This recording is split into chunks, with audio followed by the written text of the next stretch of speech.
4 is Jim. Okay? Wait, I'm sorry, you just gone through? No, Lisa, then Jim. So you're, it's, Jim is 2, is 3, Lisa is 4, I'm sorry, Jim is 5.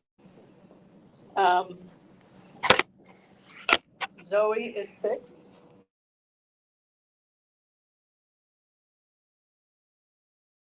Sarah, she's not back yet? Right here. Oh, there you go, sorry.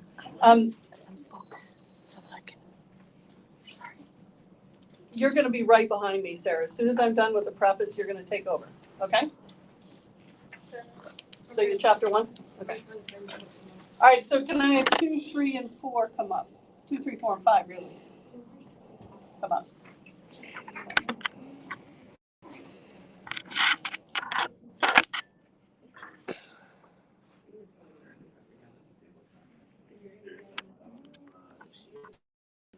Yeah, so you're gonna have a book in front of you, Jim? You'll just go ahead, go by it. Yeah, we'll try to help them find their Everybody's gonna place. read along? All right. Thank you. Don't worry if it's rough in the beginning. You can have a seat, that's where you get it for you. Okay, who is 5? Yeah, reader number 5. He's 5, so who am I listening? 2 is Sarah, 3 is Caroline, 4 is Lisa. Lisa? Okay. 5 is Jim, and 6 is Zoe. Oh, thanks. You don't need to go up yet. Yeah. You can wait until. When I get down, then you can head up, okay?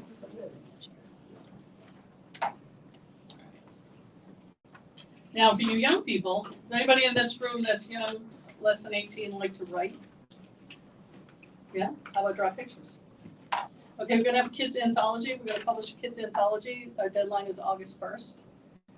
If you want to write a short story or draw a picture or make a comic book page, the Charles Bruce Foundation wants your artwork and your writing, and we're going to put it in a kids anthology. You'll get a real editor. You'll get real feedback. We'll tell you you got to go back and rewrite this paragraph because we don't really know where it's coming from, or you're a genius. Worry about nothing. You'll get all kinds of feedback like that. Okay.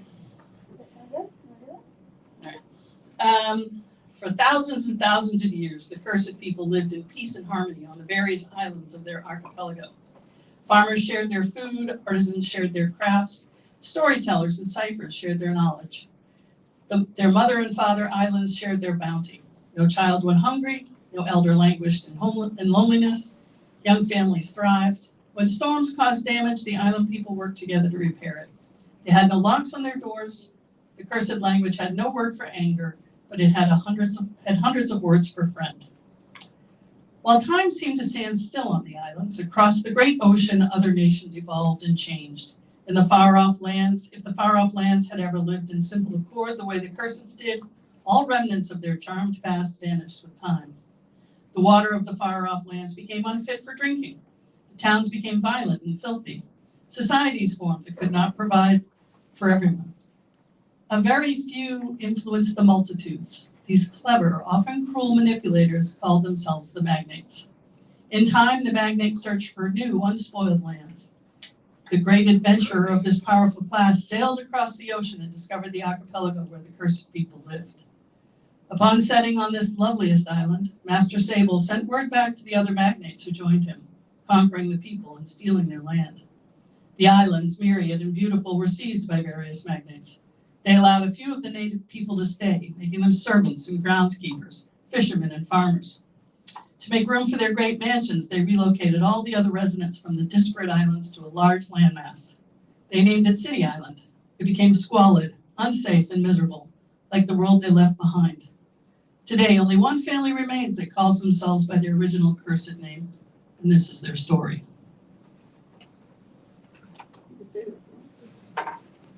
Dr. Marmalade heard the sound in the hallway. Not again, the old man grumbled under his breath. I told him last week that I wasn't ready for him to see the litter of kittens. Dr. Marmalade reached into his desk and pulled out a black drapery cloth. He slid it over the top of his electron microscope, then closed the drawer, just as the laboratory door opened and his employer slithered into the room. Loud and unconcerned for the scientist's train of thought, Sybil thundered, "Where are my $1,000,000 cats?" Dr. Marmalade cringed. "Just because you paid for them doesn't make them yours." The gaunt man with the feathery gray hair had frowned a little bravery. Marmalade continued cautiously. "I'm so sick of you marching in here like you own the place just because you do."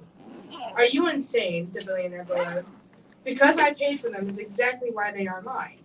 Crossing the floor and tugging his genius employee's bow tie, he added, "Now why don't you be a good little servant and fetch me those tiny genetic miracles before I decide to lock you out of my lab and search for them myself?"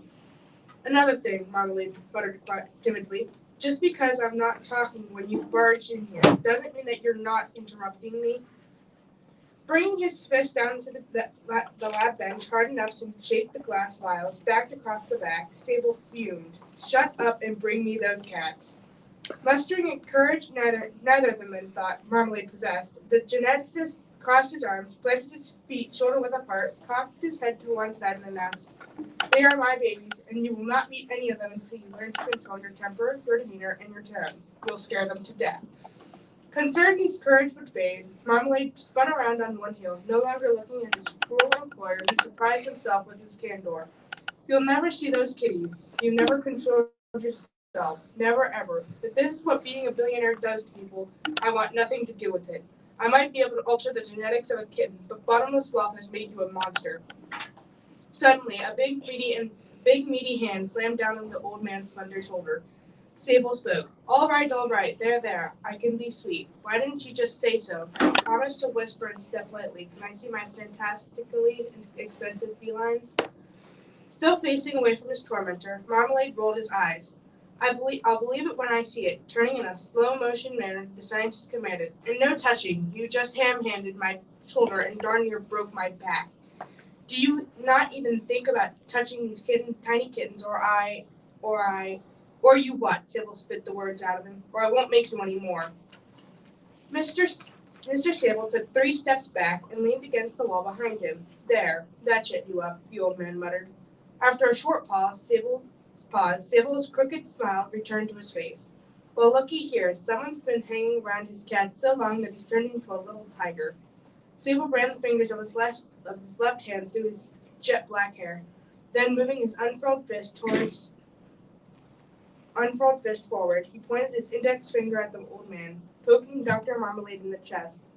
"All right, smarty pants, you get your way for now, but you better hope that I've forgotten this little fit that you're throwing by the time those cats grow up." The doctor didn't want to ask why he needed to hope anything once his work for Mr. Sable finished, but he couldn't stop himself. "Why should I be scared of when the kittens grow up?" he asked.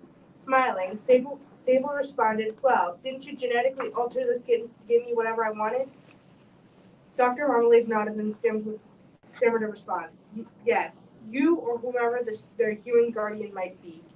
Sable laughed alone in the lab. "Well, what if I wanted you to cluck like a chicken, or dance until morning, or—" Sable took the scientist by the hand and led him to a window overlooking the cliff, where he had just built the laboratory on his own private island. "Or just suppose I want you to swim from here to Brother Island. But that's a 20-kilometer swim. I couldn't swim 1 kilometer." Sable smiled so broad the doctor could see the billionaire's golden molars in the back of his mouth. "Now I think you're understanding me." The scientist's shoulders slumped as he hung his head. "Yes, sir. It's almost like you want me to hate you," Marmalade whispered. "I don't care how you feel about me, as long as you do as you're told," his employer replied. With that, the old man disappeared behind a curtain drawn across the eastern hallway to a darkened part of the laboratory. "You wait there. I'll be right out with them."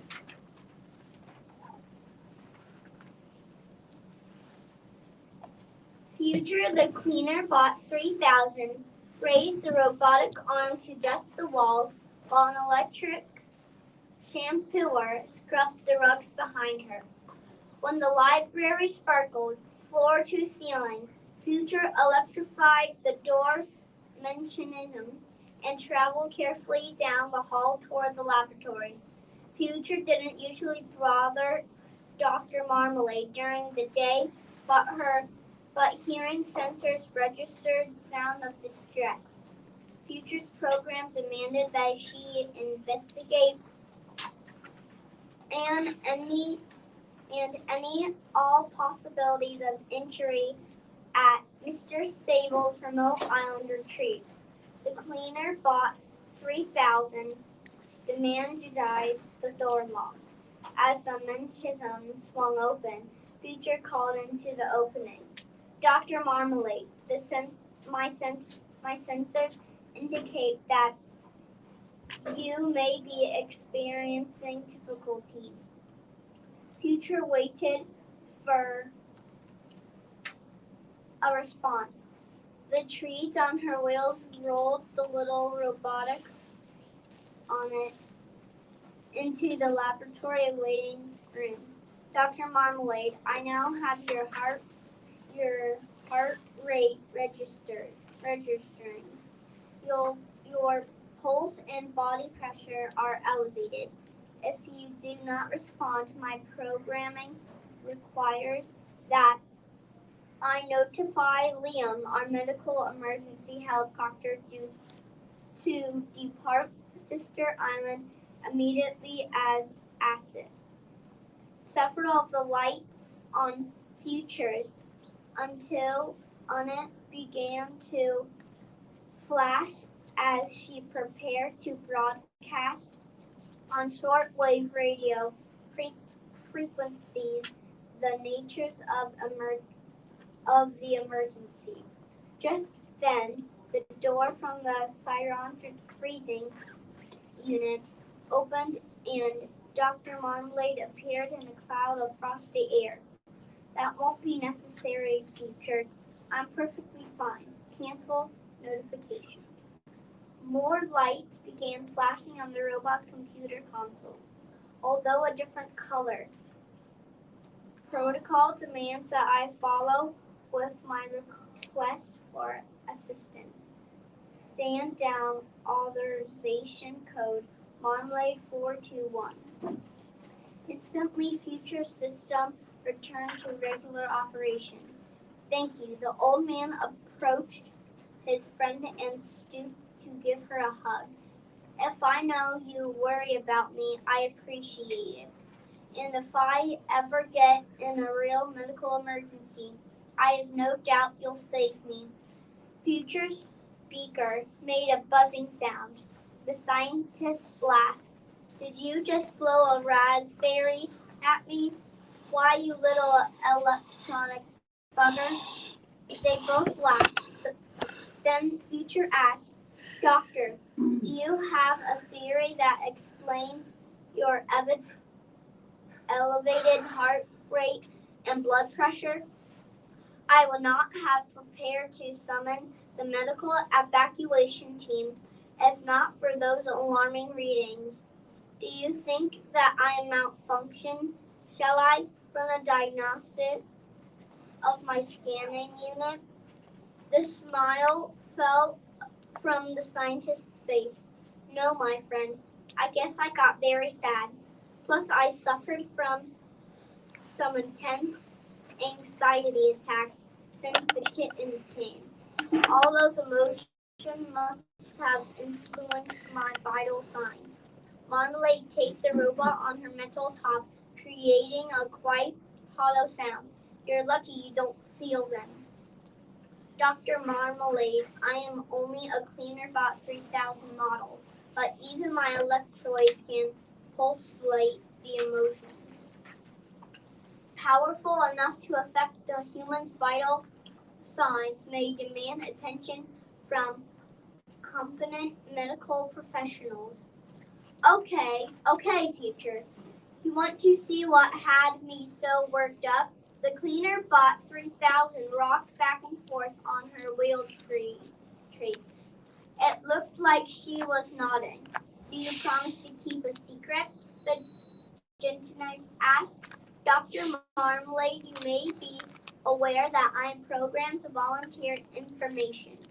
I can, however, have my programming overwritten by technicians who license to service my make and model.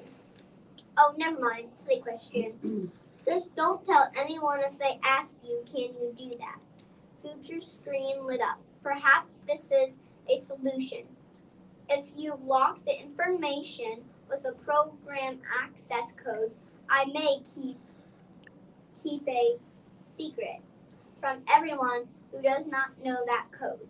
Perfect. The scientist opened her control panel and pressed a few buttons on the keypad inside. He snapped her panel shut and opened the cryogenic freezer door. Come in here with me, he said. The doctor and his companion went into the deep freeze. There, placed gently on a small pillow, lay the bodies of 3 tiny kittens. Future let out a low electric moan. Oh, I understand your vital signs now. Doctor, your little kittens died. I'm very sorry for your loss. Even though the scientist knew Future had been programmed to say those words, he felt a little comforted by them. What happened? She asked. It's very difficult to alter the genetics of living things. I have been doing experiments in the hopes of making a sort of super kitty. One that can alter reality. One that can literally give her owner anything that person may want. Marmalade sighed, but there is so much information on the kitten genome. When I change one thing for the better, it means I change others for the worse. Future's top middle hatch popped open, and a metallic arm brought a tissue to the scientist's face to wipe away a tear. Doctor, I have a question, she said as she stowed her arm and tissue back inside her robot cases. Yes, Future. Little bot seemed to clear his voice electronics. I don't want to say anything to hurt you, but my sensors indicate 3 lifeless kittens. Didn't you have a litter of 4? Dr. Marmalade smiled down at the little cleaner bot 3000 and said, Yes, Future, that's the secret. Dr. Marmalade and his friend, Future the Cleaner Bot 3000, moved slowly through the shadows by the wharf. Why must we come down here in the dark, Doctor? Future asked. I have sensors in my rolling treads, but you are an elderly man with limited night vision. I detect an 11% bone density loss in your extremities and 13% density loss in the vertebra of your back. If you fall on the rocks as we move to the shore, you'll snap like a twig. Snap like a twig, will I? The old scientist asked. I knew when I installed the 21st century slang and vocabulary into your speaking processor, I'd be sorry. Why are you sorry? Future asked. Never mind. Look, the delivery guys have tied the grocery boat up to the pier. Nobody's there. We need to move quickly. Future emitted several beeping tones and 2 of her panel lights flashed. Shh! I told you to disengage your sound and light panel for tonight, Marmalade whispered with a tone that sounded like scolding. Affirmative. Doing that now, Doctor. I would have done it sooner, but you rushed us out of the mansion so quickly, Future explained. I had to change plans fast. I saw the cook was about to take the food delivery, and I had to intercept her. She seemed a little confused, but also grateful that I got the groceries put away for her.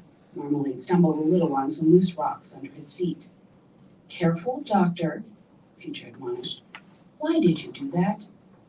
I wanted to tip the delivery man. I thank them for bringing us our fruits and vegetables, fresh and on time every week. As a vegetarian, I told them I love fresh fruit that is not overripe. I also invited them to go to the Ice Cliff pub on the island. I told them I left a tab for their dinner and an overnight stay as a sign of my appreciation. The doctor finished speaking as he climbed onto the supply boat. Come here, I'll help you over the side. Future rolled up beside the boat. Dr. Marmalade leaned over the side, gently lifting the Cleaner Bot 3000 up and onto the deck. Let's go below. Then you can turn your lights on and we can finish up more quickly. The friends climbed into the hull of the ship. They quickly found the storage bin, opened the door, and stowed themselves inside. The scientist cautiously and quietly closed the door. You can light the room now, Future. The bot turned on her surface lighting. As the old man's eyes adjusted, the room came into focus. Bare shelved and clean, the small storage area would remain empty on the ship's voyage back to Brother Island. In 2 weeks, the shelves would be restocked with groceries and dry goods for Mr. Sable and the staff on his remote part of the archipelago. But until then, anything in it should be safe. Now? Future asked. Now, the scientist answered. Future's top lid opened, and a robotic arm brought out a small square pillow and set it in the corner of the storage unit. She then produced a box of kitten food, a bowl, and a water bottle with a lip for drinking. She set those things next to a small bed. Lastly, she brought out a bag of sand and poured it into another corner across the way. Suddenly, a small black kitten hopped out, perching on the side of Future's hatch. The kitty yawned. A great yawn. Brought a paw up to his face, rubbing it against his whiskers and asking, "Dr. Marmalade, do I really have to go?" Out of reflex, the old man shushed the feline, even though they were the only creatures on the boat. "Shh! What did I say about talking? You mustn't let anyone know you can talk." "What will I do? Where will I go?" the tiny cat asked, ignoring his creator's instructions to remain quiet. "Just remember what I told you. You go find a safe place to hide on Mother's Island. It's a big, noisy, chaotic place. No one will notice one more stray kitty hanging about the wharf. I'll work along here for a few more weeks. I'll explain to Mr. Sable that my experiments have all failed and I need to return to my university and get more materials. When I do, I'll come find you." "Because of this?" the kitten asked, batting a bell that hung from his tiny collar. "Yes, that chime is 227 megahertz. It's way below the frequency of a doorbell chime."